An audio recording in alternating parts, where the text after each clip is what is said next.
যিটো মন্তব্য কৰিছে মই শ্ৰদ্ধাৰ সাংবাদিকসকল ইয়ালৈ আহিছে সকলোকে শ্ৰদ্ধা জনাইছোঁ কিন্তু ৰূপজ্যোতি কুৰ্মীৰ দৰে মস্তিষ্কৰ উৰ্বৰতা নথকা মানুহ আৰু মানসিক বিকাৰগ্ৰস্ত মানুহৰ কথাৰ যে প্ৰতিক্ৰিয়া দিব লাগে বুলি মই ভবা নাই তথাপিতো আপোনালোক যিহেতু আহিছে মই এটা প্ৰতিক্ৰিয়া দিছোঁ যে ৰূপজ্যোতি কুৰ্মীক বিজেপি চৰকাৰে এজন মানসিক ডক্টৰৰ ওচৰত চিকিৎসা কৰক আৰু চিকিৎসা কৰাৰ পিছত তেওঁ সুস্থ হোৱাৰ চাৰ্টিফিকেটখন সেই মানুহজনে সেই চিকিৎসকজনৰ পৰা যেতিয়া আমি দেখিম আমি তেতিয়াহে ৰূপজ্যোতি কুৰ্মীৰ দৰে পগলা মানুহৰ উত্তৰ দিম আৰু 2026ত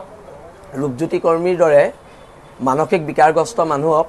ময়নি ৰাইজে আৰু ভোট নিদিয়ে ময়নি ৰাইজে বহুবাৰ পগলা মানুহক ভোট দিলে আৰু এবাৰ বাৰু ময়নি ৰাইজে পগলা মানুহক ভোট নিদিয়ে ইয়াৰ আগৰবাৰ 2026ত হ'বলগীয়া নিৰ্বাচনত ৰূপজ্যোতি কুৰ্মী প্ৰায় 1.5 লাখ ভোটত ময়নি সমষ্টিত হাৰিব হেতু খাটাং লিখি ৰাখক আৰু এটো ময়নি সমষ্টিবাসীৰ বাবে খুব দুৰ্ভাগ্যজনক কথা এজন মানসিক বিকাৰগ্ৰস্ত মানুহ তেওঁলোকৰ বিধায়ক হৈ আছে আৰু মই পুনৰবাৰ বিজেপিৰ